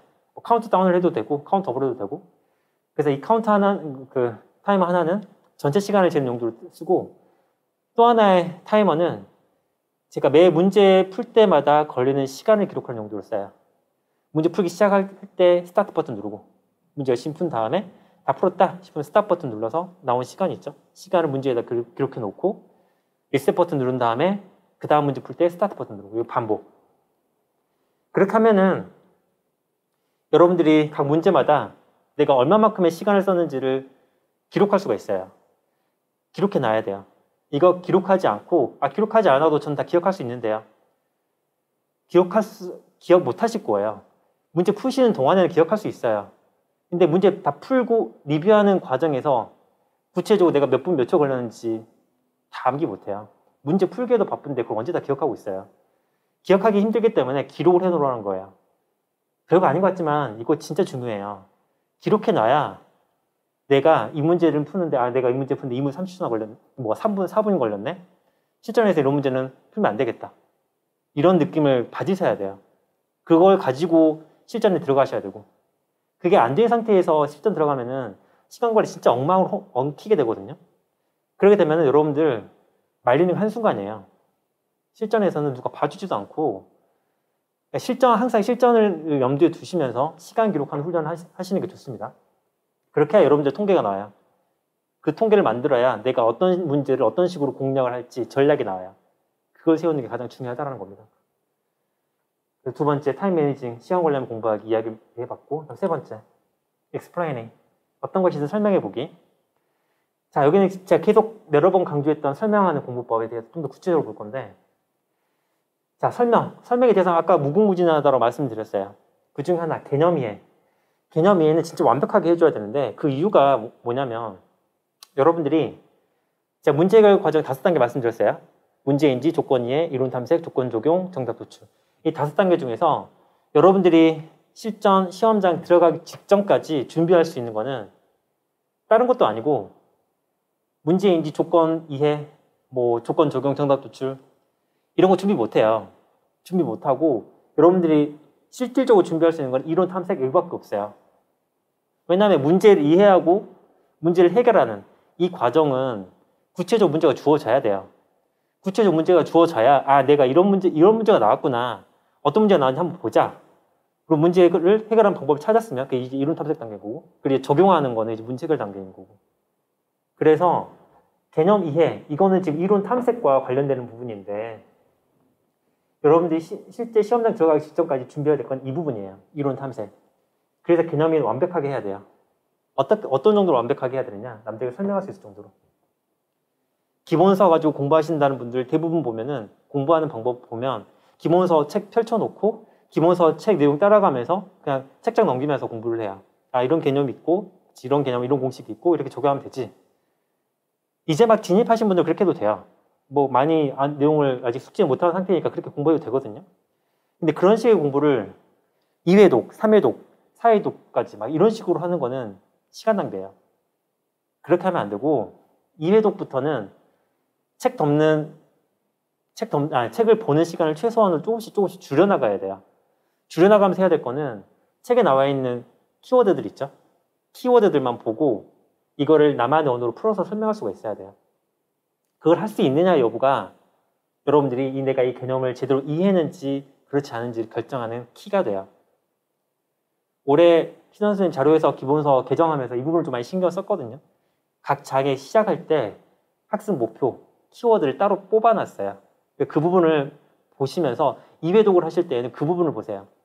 학습 목표랑 학습 그 주요 키워드 보시면서 내가 이 학습 목표를 제대로 달성하고 있는지 또는 그 주요 키워드로 제시된 키워드들이 어떤 의미였고 어떤 공식들이 있었고 어떤 문제들이 출제됐는지 그걸 떠올릴 수 있느냐 설명할 수 있느냐 이걸 테스트를 해보시는 겁니다. 그런 식으로 이어나가 보세요. 그리고 추가로 자신의 문제풀이 방법 정리해서 설명해보는 것도 굉장히 좋아요. 사실 이게 실전 들어가기 직전까지 여러분들 만드셔야 되는 부분입니다. 타학원 강사분들은 뭐 딱 한 장 뭐 그렇게 말씀도 하시죠. 딱 그런 거예요. 딱 한 장 안에 내가 나의 문제풀이 방법을 다 정리를 하는 겁니다. 그걸 할 수만 있으면 사실 그거 만들기만 하면 그거 없어도 되긴 하거든요. 사실 내가 다 머릿속에 다 갖고 있다면은 그걸 만들어 나가는 과정이 곧 여러분들의 피스 공부의 전부라고 저는 생각을 합니다. 자, 여기까지 explaining 어떤 것인지 설명해보는 그런 공부법 간단히 설명해 드렸고 다음에 네 번째 마지막 practicing 조금씩 꾸준히 연습하기. 자, 여기서는 제가 말씀드리고 싶은 거는 학습 분량과 관련된 얘기인데 제가 피셋과 관련된 이야기를 하니까 지금 뭐 피셋 얘기를 쭉 하고 있지만 사실 여러분들은 피셋만 끝나는 게 아니죠. 피셋 공부로만 끝나는 게 아니고 2차 공부도 해야 되고 또 거기에 또 그 다음에 면접이 또 있고 또 사실 피셋 들어오기 전에는 또 한국사도 해야 되고 또 헌법 공부도 해야 되고 굉장히 할 것들이 많아요. 영어 시험도 있죠. 그래서 생각해 보면 공부량이 상당합니다. 여러분들이 뭐 이제 막 진입하신 분들은 느낌이 잘 안 오실 수 있는데 준비해야 될 거 굉장히 많거든요. 공부량이 정말 많아요. 근데 이 많은 양을 하루아침에 뚝딱 해버릴 수 있냐? 불가능합니다. 물리적으로 안 돼요. 물리적으로 안 되기 때문에 그러면은 그걸 어떻게 해야 될까? 이 방법밖에 없어요. 매일매일 쪼개가지고 조금씩 해나가는 방법밖에 없습니다. 한 번에 다 못해요. 절대로 못해요. 그 누가 와도 못해요. 어느 정도 배경 지식이 있다면 모르겠습니다. 그래서 내가 엄청 많이 해야 되는 그 학습 분량에 눌리지 마시고 내가 어떤 것들을 해야 되는지 리스트를 짜시고 그런 것들을 내가 얼마만큼의 시간을 투입을 해서 할 수 있을지 계획이 필요해요. 제가 아까 말씀드렸던 타임 매니징에서 말씀드렸던 거시적, 미시적 시간 관리 이걸 병행을 잘 해주셔야 돼요. 우리 온라인 관리반 스터디에서는 그런 것까지 다 신경 써서 지금 커리큘럼을 짜고 있다는 거 참고해 주시고 그 다음에 여러분들이 문제 푸시다 보면은 실수, 문제점 정말 많이 하실 겁니다. 내가 이런 사소한 실수도 한단 말이야? 이런 문제점이 있었네? 그런 부분들은 제가 이런 부분도 리스트로 작성을 해보라고 하거든요. 내가 어떤 실수를 하고 어떤 문제점이 있는지를 쭉 적어봐야지 아 내가 이런 실수를 하고 있구나. 이런 문제점을 보이고 있구나. 이걸 인지하고 있어야 그거를 해결해 나갈 수 있는 첫 발걸음을 뗄 수가 있는 거예요. 이거 리스트를 적지도 못한 채로 해결부터 하려고 하는 거는 너무 섣부른 거고 근데 그렇게 적다 보면은 하염없이 리스트가 길어질 수 있거든요. 그럼 그때는 어떻게 하면 되느냐? 그 많은 리스트 목록을 한꺼번에 다 정복을 해버리겠다. 그건 너무 과한 욕심이고 그렇게는 또 절대 안 되고 그 중에 가장 심각해 보이는 실수 하나만 고르세요. 고르는 요령은 리스트를 작성하다 보면은 비슷한 실수들이 반복되는 경우가 있어요. 그럼 그런 것들은 그룹핑을 하세요. 그룹핑을 하시거나 아니면 그 옆에 내가 실수한 횟수를 기록을 해 놓으시거나 하시다 보면은 아 내가 이 실수를 내가 주로 많이 하는구나 정리가 되실 거예요. 그런 실수 중에 하나만 골라가지고 그 실수만 극복하자라는 식으로 접근을 해주세요. 왜냐면 우리가 뭐 4개, 5개 실수, 뭐 12개, 뭐 13개 이런 실수를 극복을 하겠다. 안 돼요. 문제 푸는데도 바쁜데 언제 그거 다 기억하고 있어요. 가장 심각한 실수 하나만 고르자라는 거. 그리고 시간 단축, 아까 제가 말씀드렸는데 시간을 기록해 놓는 습관을 길러놔야 내가 문제 푸는데 얼마만큼 시간이 단축되고 있는지 얼마만큼 정답률이 향상되고 있는지 이걸 느낄 수가 있어요. 그걸 느낌으로써 여러분들이 실력을 향상하고 있구나. 그런 걸 느낄 수 있다는 겁니다. 무슨 말인지 이해되셨죠? 자, 그래서 정리를 해볼게요. 자, 피셋 맞춤형 스텝 공부법. 크게 4가지 이야기 나눴어요. 첫 번째 S, 슬로우 스터딩. 천천히 어렵게 공부하는 방법에 대해서. 내가 아는 것 위주로 공부하는 유혹을 떨쳐내고 모르는 거, 어렵게 느끼는 거 위주로 공부하자라는 말씀 드렸고 타임 매니징, 시간 관리하면 공부하는 방법 2가지 말씀드렸어요. 거시적 시간 관리, 미시적 시간 관리. 세 번째 익스플레인, 어떤 것이든 설명해보기. 기본서 공부하실 때 1회독 할 때와 2회독, 3회독 할 때 다르게 접근해야 된다고 말씀드렸죠. 다음 4번째 프랙티싱, 조금씩 꾸준히 연습하기. 그 많은 공부를 한꺼번에 못하니까 조금씩 나눠가지고 꾸준히 해나가자라는 말씀을 드렸습니다. 자, 여기까지 하니까 딱 1시간 딱 좀 지났네요. 나머지 시간 동안에는 여러분들과 문제를 좀 풀어볼 거예요. 한 문제 정도만 풀어볼 겁니다. 제가 언어논리 자료에서 상업하는 3 과목에서 한 문제씩 지금 제가 가져왔는데 오늘 볼 거는 제가 자료에서 볼게요. 자료에서 문제를. 자, 여기 손필기는 제가 다 제공해 드렸으니까 손필기 나중에 확인해 보시고 자, 여기 자료 해석 문제인데 제가 시간을 좀 드릴 테니까 시간 제가 한 2분, 사실 이 문제 2분이면 충분히 풀 수 있거든요. 근데 혹시 처음 이제 진입하신 분들도 있을 수 있으니 제가 2분 30초를 드릴게요. 2분 30초 드릴 테니까 2분 30초 동안 문제 한번 풀어보시기 바랍니다.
자, 시간이 일단 2분 30초 된 것 같아요. 자, 문제 풀어보신 분들 정답 몇 번일지 한번 좀 올려보시겠어요?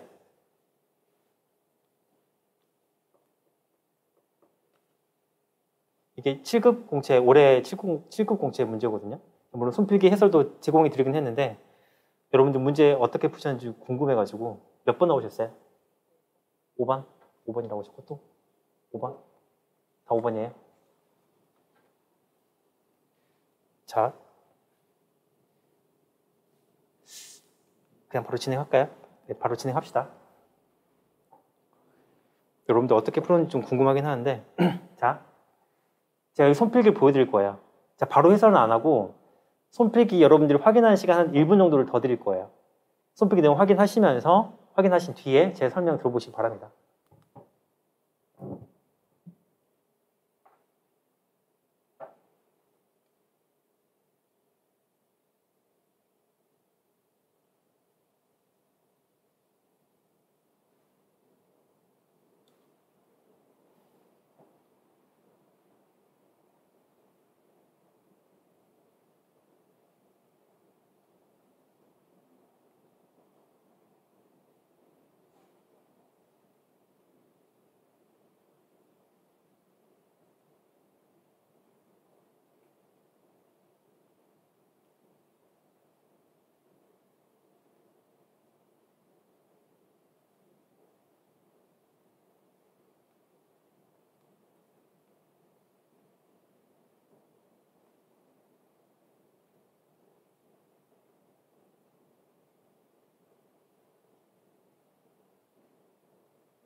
자, 손필기 내용 확인해 보셨어요?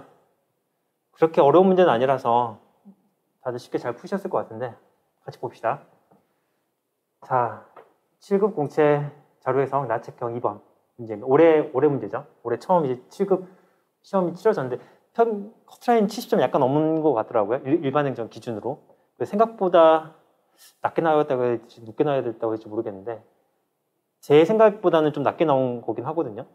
그러니까 70점에 75점 정도 그 사이 정도로 나올 거라고는 생각을 했는데 근데 이번에 7급 공채 문제가 꽤 난이도가 있게 출제되다 보니까 70점 초반 정도로 나온 것 같아요.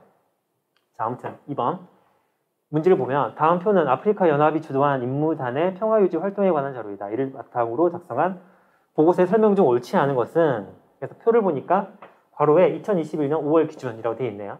이렇게 괄호 또는 뭐 단서가 지시가 되어 있는 이런 내용들 좀 조심을 좀 해주시고 그리고 여기 임무단 파견지 활동기간 주요 임무 파견 규모 이런 내용들이 있구나 가볍게 보신 다음에 보고서로 갈게요.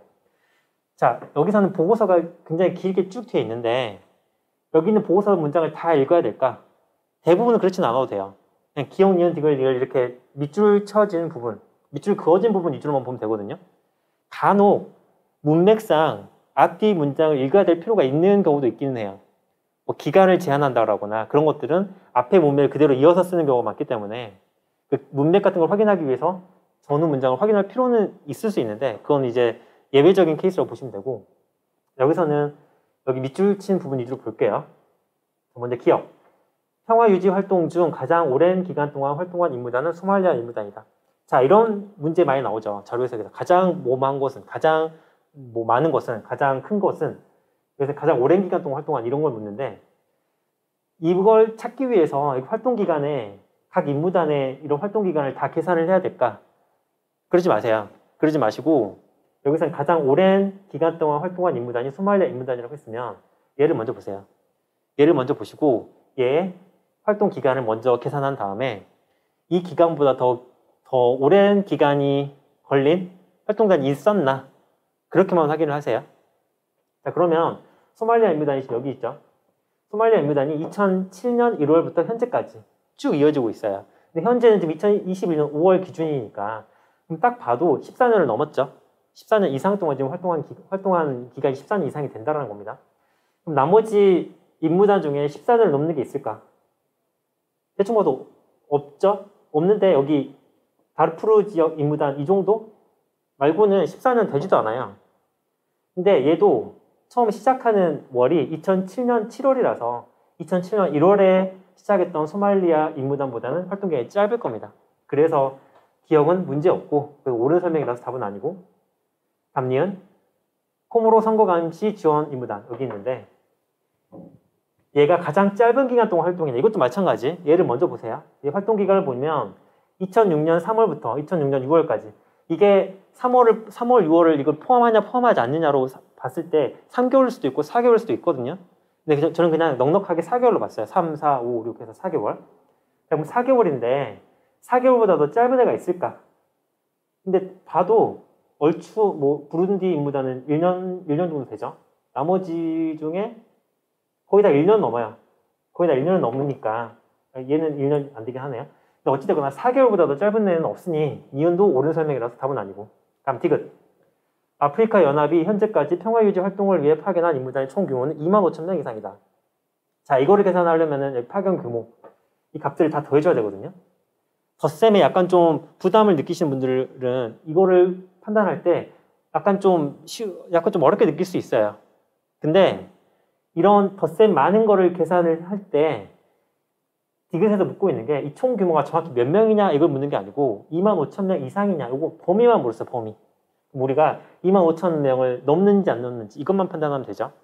그러면 이런 거는 정확하게 계산할 필요가 없으니까 뒷자리부터 보지 마시고 앞자리부터 보세요. 앞자리부터. 저는 1000의 자리를 기준으로 나눠 봤는데 1000의 자리 이상 부분만 더해보시면 여기가 3, 여기가 6, 여기가 6이고 그럼 3, 계속 볼게요. 여기가 3이고 그럼 3, 3 하면 6이죠. 6이 3개 있으니까 여기는 6, 3, 18이겠네요. 그리고 1, 5 여기도 6이네요. 그럼 총 합하면 6, 4, 24니까 1000의 자리까지는 24,000이 나왔어요. 이미 24,000까지 온 거예요. 추가로 1000명만 더 만들어주면 25,000명은 금방 넘겠죠. 근데 1000명 넘기 어렵지 않죠? 이미 여기가 961, 1000에 가까운 숫자니까 그 위에 있는 450만 더해도 얘는 1000을 훨씬 넘을 테니까 그럼 이 값은 25,000을 넘겠네. 이것도 옳겠구나 판단할 수 있고 그래서 답은 아니죠. 다음에 리을. 수단과 코모로에서는 각각 2개의 임무단이 활동하였다. 수단, 코모로 세봅시다. 수단 여기 있고 수단 그리고 코모로 각각 2개씩 맞죠? 그래서 리을도 옳고 역시 다 답이 아니고 그러면 이제 답은 5번이겠죠. 이게 약간 복불복이 있는데 기억, 니은, 디귿을 순차적으로 봤으면은 가장 나중에 미음이 확인이 되기 때문에 시간이 좀 걸렸을 가능성이 높죠. 미음 봅시다. 2007년 10월 기준 평화유지 활동을 수행 중이었던 임무단은 5개였다. 자, 2007년 10월에 지금 그 유지 활동, 평화유지 활동 수행 중이었던 애들 찾아보면은 2007년 7월이 그 안에 활동 기간에 들어가면 되죠. 그게 지금 수단 임무단이 있고, 그 소말리아 임무단이 있고, 그리고 코모로 치안 지원 임무단, 다르푸르 지역 임무단. 그 외에는 없어요. 그 외에는 없으니 5개가 아니라 4개죠. 그래서 답은 미음. 근데 여기서는 공교롭게 가장 나중에 미음이 답이라서 답을 찾기가 만약 뒤쪽에서부터 보셨다면은 답이 좀 쉽게 나왔을 거고 앞에서부터 보셨다면은 좀 시간이 좀 오래 걸렸을 거고 그런 단점이 있을 겁니다. 어떤 때 앞쪽에 답이 나오고 어떨 때 뒤쪽에 나오냐 그건 몰라요. 그건 모르는데 근데 제 경험상 자료가 좀 쉽잖아요. 자료가 제시되는 자료가 좀 쉬우면 현재형 문제의 경우 뒤쪽에 답이 나오는 경우가 많은 것 같아요. 4번, 5번 이런 쪽. 근데 이제 제시된 자료가 좀 복잡하거나 해석하는 좀 시간이 좀 걸린다. 그럼 1번, 2번 쪽에 답이 나오는 경우가 있어요. 참고하세요. 항상 그렇다면 보장은 못하지만 그럴 수 있다 정도로 보시면 됩니다. 자, 일단 여기까지 하고 나머지 시간 동안에는 여러분들과 같이 Q&A 시간 좀 가져볼 거예요. 여러분들이 제가 오늘 1시간 15분 정도 되네요. 1시간 15분 정도 이야기를 나누면서 공부법과 관련돼서 좀 궁금하신 내용도 있을 겁니다. 그런 내용들을 여기 우리 채팅창에 올려주시면은 제가 확인하고 답변을 좀 드리도록 할게요. 그리고 이 장표는 제가 여러분들께 처음 소개드렸던 온라인 스터디 관리반과 관련된 내용이거든요. 오늘 라이브 참석하시는 분들에 대해서는 이렇게 할인 혜택도 드리고 있으니까 그거 참고해 주시면 좋겠습니다. 자, 그럼 이제 여러분들과 좀 Q&A 시간을 좀 가져볼게요. 자, 이 자리에 있으신 분들도 편하게 한번 어떤 궁금하신 점이 있으시면은 저한테 질문해 주시면 제가 듣고 그 답변을 좀 드려볼게요. 자, 어떤 질문들이 나올까요?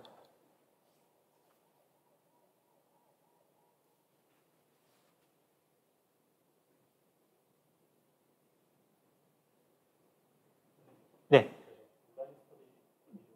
네.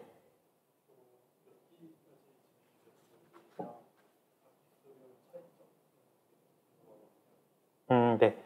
지금 제가 지금 프라임에서는 첫 기수로 지금 진행하고 있는 이 쿼리 같은 경우는 작년하고 재작년 문제 위주로 지금 들어가 있죠. 추가 기수도 제가 생각은 해놓고 있어요. 그리고 커리큘럼도 만들어 놓은 상태이고. 근데 그걸 이제 언제 오픈해서 또 그 다음 기수를 모집할지는 이제 프라임법학원 측하고 좀 논의를 좀 해봐야 되는 부분이라서 지금 당장 개강은 좀 어려울 것 같고, 그 부분은 좀 제가 논의를 하고 공지를 해드릴게요, 나중에. 그 부분은. 시험 전까지. 그쵸. 꾸준히만 할 수 있으면 좋죠. 그리고 제가 추가로 만든 쿼리는 올해 나온 기출문제들 대상을 하고 있어요. 5급 공채, 민경채, 7급 공채. 거기 문제들 한 번쯤은 다 쭉 훑어볼 수 있게끔 쿼리를 구성해 놓은 거라서 올해 기출문제를 한번 쭉 돌아보는데 좀 도움이 되지 않을까라는 생각이 듭니다. 그 부분은 좀 제가 잘 이야기를 나눠봐가지고 조기에 론칭할 수 있을지 한번 보도록 할게요. 자, 어떤 질문들이 아직 올라온 게 없구나. 올라온 게 있나? 자, 네. 또 질문, 네.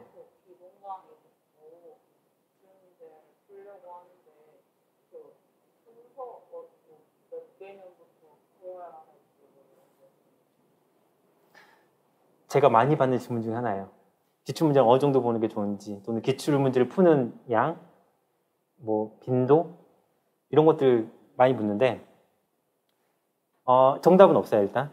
정답은 없고, 그런 질문을 받으면은 제가 학생들한테 반대로 물어보는 게 있어요. 어떤 거냐면,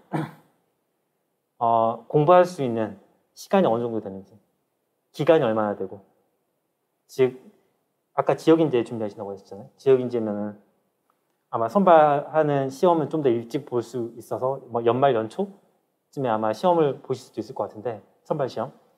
그러면 이제 남은 기간이 이제 8월 거의 다 끝났다고 생각하면 9월, 10월, 11월 한 3개월 정도 되잖아요. 12월까지 하면 4개월 정도.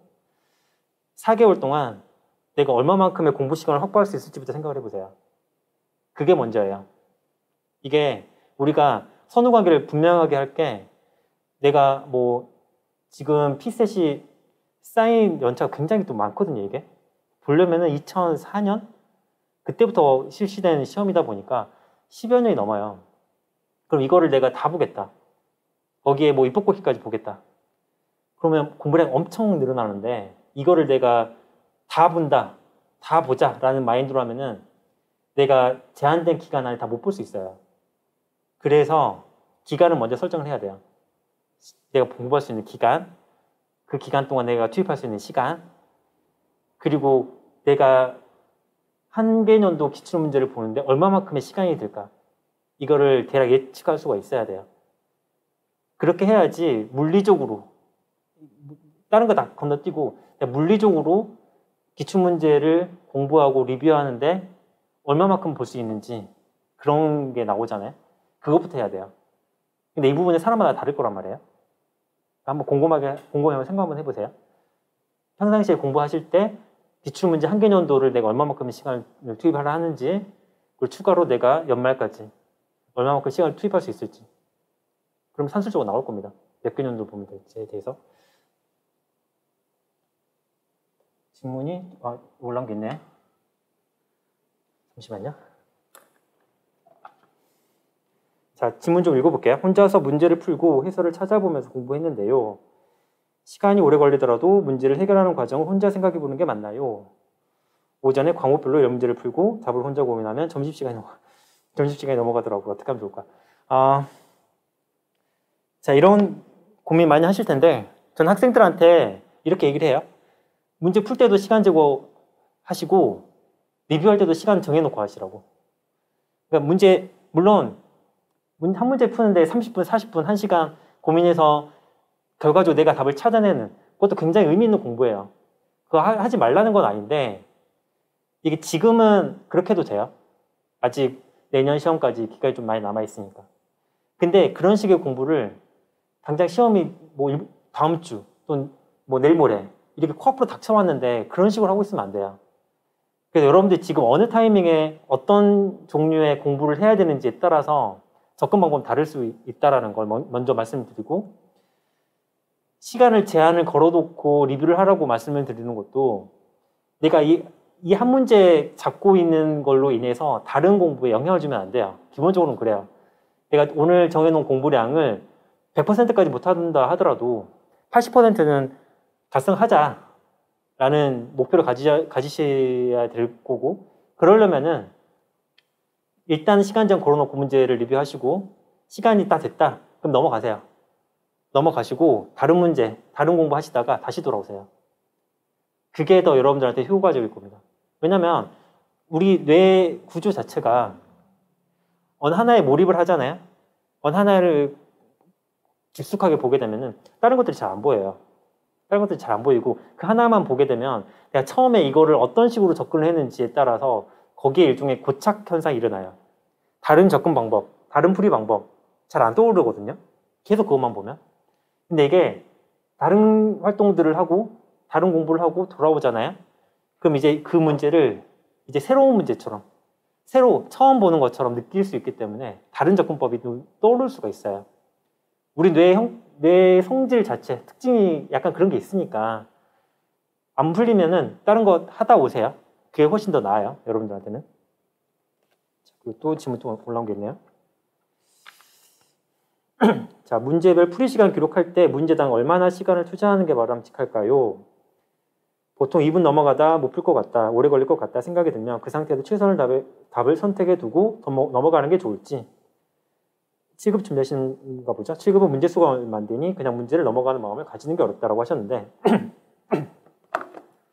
잠시만요.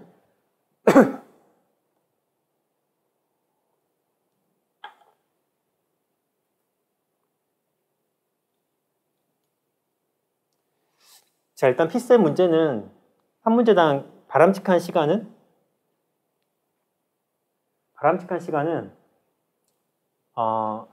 2분 30초에서 3분 정도 되죠. 한 문제당 그래, 한 문제당. 그런데 그렇다고 모든 문제를 2분 30초 안에, 3분 안에 풀어야 되느냐? 그런 건 아니에요. 어떤 문제는 좀 빨리 풀어서 1분 30초, 1분 만에 풀 수 있는 문제 있을지 모르겠지만 아무튼 1분 만에 풀 수도 있고, 그러면 또 어떤 문제는 3분 또는 4분 안에 풀어도 상관은 없어요. 밸런스만 잘 맞추면. 근데 모든 문제를 3분, 4분 이렇게 푼다. 이건 문제가 있어요. 그렇게 풀면 안 돼요. 그렇게 풀면 물리적으로 문제 풀 수 있는 시간을 확보하기 어렵고 많은 문제를 못 풀 거고 정답률 담보 못하고 그럴 테니까 제가 문제 풀이 시간 기록을 하라는 거는 현재 내 상태를 정확하게 알라는 거고, 목표하는 시간대 갖는 건 굉장히 중요해요. 굉장히 중요하고 그 시간 제가 말씀드렸죠. 2분 30초, 3분 그 사이에요. 그래서 여러분들이 제가 아까 말씀드렸던 피셋 문제 해결 과정 5단계 중에서 저 가장 중요하다고 생각하는 건 문제 인지 단계라고 생각해요. 여러분들이 실전 시험장 들어가기 직전까지는 어찌됐거나 제가 이론 탐색 이걸 굉장히 중요하게 준비를 해야 된다라고 말씀드리긴 했는데, 그건 이제 준비할 때의 단계인 거고 준비할 때의 중요도인 거고, 막상 시험 볼 때는 가장 중요한 건 문제 인지예요. 문제 인지 단계가 가장 중요한 거는 내가 이 문제를 풀지 말지를 결정하는 겁니다. 결정하는 거 순식간에 결정을 해야 돼요. 저는 한 30초 얘기하거든요. 피셋 문제의 경우는 30초. 근데 30초가 짧으면 짧고 짧다고 하면 짧은 시간이지만 또 길게 생각하면 또 긴 시간이 될 수도 있는 게, 여러분들이 이제 문제를 많이 풀어보시고 본인만의 문제 그룹핑하는 그런 것들이 눈이 길러지면은 딱 보면 답이 나와요. 아, 이 문제 내가 시간 안에 풀 수 있겠다 또는 없겠다. 그게 또 나와야 되고, 그게 나온 상태에서는 문제 보는 순간 결정할 수 있어요. 그렇게 될 겁니다. 공부하시다 보면. 그렇게까지 올라가라고, 그렇게까지 되기 위해서 제가 시간을 기록하라는 거고, 기록하시다 보면은 아, 이런 류의 문제는 내가 좀 시간 오래 걸리는구나, 이런 문제는 금방금방 푸네, 이런 감이 생겨야 이렇게 거르는 눈도 기를 수 있거든요. 지금 질문하신 분 같은 경우 근데 이제 만약에 2분이 넘어가 버렸다. 2분 넘어가고 2분 30초 지금 향해 가고 있다. 그러면은 결단을 내리셔야 돼요. 그 시점에. 내가 선지 5개 중에 뭐 2-3개는 지금 뭐 아닌 걸로 판명이 됐다. 2개 중에 하나다. 만약에 그 정도까지 나온다면 저는 차라리 넘어갔다가 다시 오라고 하거든요. 왜냐하면 2개 중에 하나 골라서 그 자리에서 골라서 틀리느니 다른 문제 풀다가 약간 좀 새로운 마인드로 아까 제가 말씀드렸죠. 다른 거 하다 보면은 새로운 접근법이 보일 거라고. 그 상태에서 점검하는 거랑 좀 느낌이 다를 거예요. 그리고 제 생각은 그게 더 정답률이 더 높다고 생각을 하고. 근데 이렇게 하는 것에 전제는 돌아올 수 있어야 된다는 거예요. 돌아오지 못할 거면은 지금 찍고 넘어가야 돼요. 돌아오려면은 여러분들이 40번까지 왔을 때 못해도 한 10분, 15분 정도 시간 남아 있어야 돼요. 마킹한 시간까지 고려했을 때. 그게 아니고 40번까지 하는데 뭐 남는 시간이 3, 4분 이랬다. 못 봐요, 이러면 못 봐요. 이러면은 남은 문제는 줄을 세우거나 그렇게 할 수밖에 없지. 거기서 다른 문제를 다시 한번 본다? 감 떨려서 못해요. 3, 4분 남았는데 마킹하는 것도 바쁠 텐데 마킹 한꺼번에 하시는 분들은 그렇게 하는 식으로는 시간 거래 잘 안 될 거고 어찌됐건 내가 마지막에 시간을 한 10분, 15분 그 이상 세이브 한다는 생각으로 임하시고 2분 정도 넘었다 싶으면 제가 말씀드린 대로 접근해 보시면 좋을 거예요. 또 질문 또 있나? 또 질문 또 있으세요? 여기 자리에 계시는 분들 중에? 문제인지는 하려면 40문제 풀세트를 가지고 경험을 쌓아야 될 것 같은데 지금 기출문제 분석할 때는 하루에 10문제 정도 그렇게 하는데 40문제를 확장해서 이렇게 연습하는 것의 비중을 어떻게 둬야 좋을지 그 점이 궁금합니다. 네, 질문 내용 잠깐 정리를 하면은 지금 우리 온라인 스터디 관리반에서는 하루 10문제씩 지금 정리를 하고 있는데 실전에서 어찌됐건 우리가 40문제를 봐야 되는 거라서 물론 다를 겁니다. 10문제를 풀 때랑 한꺼번에 40문제를 풀 때랑 느낌이 확 달라요. 이게 부담감도 다르고. 그 훈련을 해줘야 되긴 하는데 그거를 얼마만큼의 비중을 두어서 하는 게 좋겠냐 그 얘기 말씀하신 거죠. 저는 이것도 사람마다 다를 것 같은데 이제 막 진입하신 분들이라면은 그냥 40문제 풀세트로 보는 거는 너무 자주 하실 필요는 없을 것 같고 이제 막 진입하신 분들 한해서는 이제 막 진입하신 분들이라면은 한 일주일에 한 번 정도? 일주일에 한 번 정도 그렇게 하는 게 나을 것 같고 이제 어느 정도 좀 많이 공부가 많이 되신 분들이라면은 그분들이라면은 저는 오히려 나중에 40문제 계속 연달아서 보는 건 나중에 또 훈련할 수가 있거든요. 그래서 제 생각은 시간 관리하는 거랑 좀 병행을 해서 해야 될 것 같다는 생각이 들어서 40문제 풀세트로 하면 사실 좀 지치거든요. 좀 지치기도 하고 그거를 한꺼번에 몰아서 하는데 과연 시간 대비 효과가 얼마나 있을까라는 생각이 약간 들어서 저는 오히려 공부를 많이 하신 분들일수록 굳이 그렇게 한 번에 시간을 40문제씩 푸는 그런 걸 굳이 자주 할 필요는 없다고 생각이 들어요. 왜냐하면 공부량 어느 정도 되신 분들은 1차가 문제가 아니고 2차도 신경 써야 될 거란 말이에요. 그러면 1차는 언제 해야 되고 2차는 언제 해야 돼요? 뭐 1차 공부, 필세 공부하는데 2차 공부 하는 게 좋나요? 안 하는 게 좋나요? 나중에 미루는 게 좋나요? 학원 강의 듣는 게 좋나요? 굉장히 질문들이 많을 텐데 같이 하셔야 돼요. 항상. 1차 공부는, 그러니까 2차 공부는 뭐 필세 놔두고 한 달, 3주, 3, 4주 이 정도 기간 남았으면은 그 정도 되면 이제 비중을 확 낮추는 게 맞을 수 있는데 어찌됐거나 우리가 1차, 2차 면접까지 준비하는 그런 시험에서는 끝까지 같이 가야 돼요. 1차, 2차 준비는. 그 같이 병행하는 도중에 필세 문제를 40문제 푸는 거를 중간중간 끼워 넣는 게 생각만큼 쉽지 않을 겁니다. 쉽지 않고 그냥 평상시에 지금 하시던 대로 10문제씩만 추려가지고 하는 것만 해도 충분하다고 생각해요. 저는. 그렇게만 해도 감 잡는 거는 별 문제 없거든요. 그래서 이제 막 진입하시는 분들 그리고 어느 정도 공부가 되신 분들 좀 나눠가지고 말씀을 드렸어요. 이제 막 진입하신 분들 뭐 욕심이 좀 있으신 분들은 40문제 매일매일 풀고 싶은 생각도 드실 거란 말이에요. 근데 너무 힘 빼지 마세요. 처음부터 힘 뺀다고 이게 점수 잘 나오는 보장은 절대 못하고 그것보다 그냥 매일매일 꾸준하게 하는 게 훨씬 나아요. 제가 아까 슬로우 스타딩에서 말씀드렸던 것처럼 천천히 그냥 꾸준히 하신다라고 생각하는 그런 식으로 접근해 주시면 좋겠습니다. 질문 또 올라온 게 있네요. 이 질문만 받고 마무리를 해야 될 것 같아요. 자, 질문 내용이 시험 특성상 문제를 빠르게 읽어야 한다는 압박감 때문에 간혹 글을 잘못 이해하는 경우가 있습니다. 혹시 독해력 관련해서 강사님께서 따로 노력하신 부분이 있냐? 제 질문하신 분께 개인적으로 묻고 싶은 게 다른 건 아니고 1년에 책 몇 권 읽으시는지 좀 궁금한 게 있거든요. 그러니까 왜 그러냐면은 사실 저도 수험 시절에는 책 많이 못 읽었거든요. 딱 수험과 관련된 책들, 기본서 그런 것만 보지 다른 책 볼 만한 여유가 사실은 없었어요. 근데 제 수험 공부를 마무리를 하고 제가 여러 책을 읽으면서 느끼는 게 제가 재작년부터 세운 목표가 뭐 하나가 있는데 그게 뭐냐면 하루에 책 한 권 읽기거든요. 하루에 책 한 권 읽기에서 하루에 책 한 권 읽기에서 1년에 300권 읽는 게 제 목표였어요. 재작년부터 세운 목표가. 근데 제가 재작년에 읽은 책 200권이에요. 300권 목표보다는 좀 많이 좀 떨어지긴 하지만 그래도 200권 읽는 것도 나쁜 건 아니잖아요. 그러니까 그런 식으로 제가 목표를 세워가지고 지금 읽고 있고 작년 같은 경우는 코로나 그걸로 인해서 도서관 문을 닫아가지고 125권인가 좀 떨어졌고 올해는 그래도 좀 더 늘려가지고 175권 정도 읽어서 제 목표가 3년 동안 500권 읽는 게 지금 현재 목표인데 그 책을 쭉 읽으면서 보니까 이 독해력이라는 게 내가 기르고 싶다라고 해서 길러지는 게 아닌 것 같아요. 이것도 시간이 걸리는 거고 훈련이 필요한 거고 어떻게 해야 되느냐? 텍스트에 여러분들 스스로 많이 노출시켜야 돼요.